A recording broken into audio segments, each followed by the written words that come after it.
Cara nak deal dengan lawyer senang je. Kita bagi duit, settle masalah. Kita kalau dapat pegang balik rumah ni, masalah kau, masalah aku, masalah Alia, semua boleh settle. Tapi aku tak pasti lah. Sebab kalau dia dipilih Deris tu, mesti ada sebab dia. Sebab apa?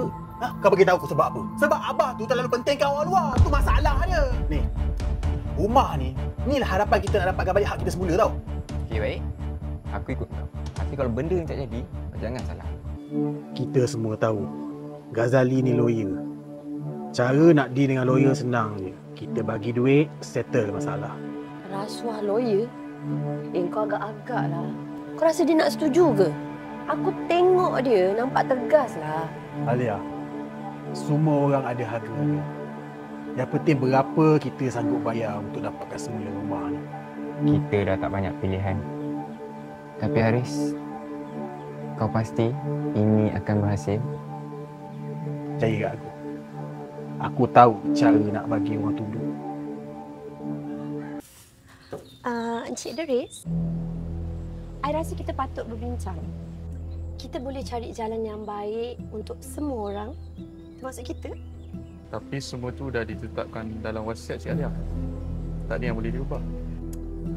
Alah, kadang-kadang kan kita boleh keluar daripada apa yang tertulis.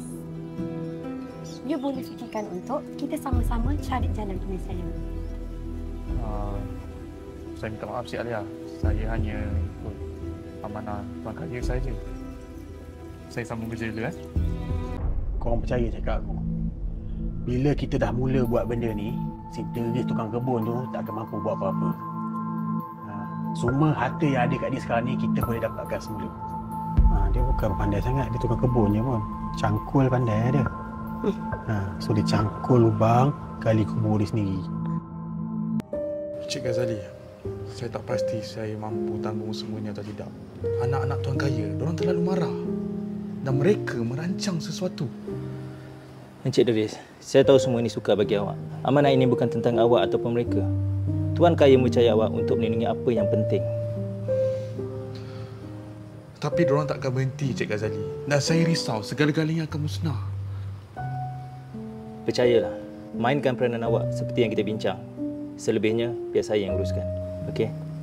Kebenaran ini akan buat mereka benci saya. Tapi ini amanah. Saya tak boleh gagal.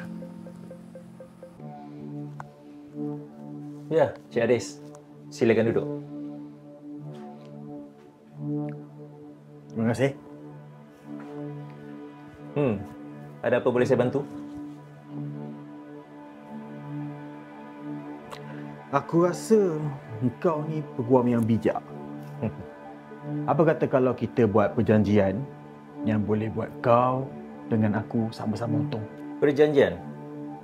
Boleh awak jelaskan dekat saya? Kau tolong aku dapatkan rumah pusaka tu. Dan aku akan pastikan kau dapat habuan yang besar.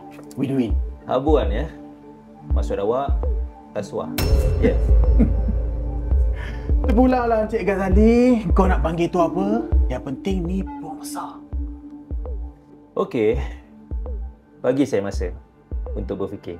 Boleh? Boleh? Take your time. Kau dah lewat 3 bulan, Haris. Mana duit aku? Kau bagi aku masa sikit. Aku ada projek baru ni. Duit tu memang nak datang dah. Aku janji. Aku tak peduli dah dengan projek kau. Kalau kau tak bayar, Haris.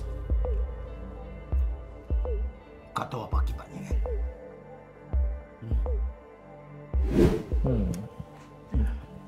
Kalau macam tu, Cik Ghazali fikirlah dulu.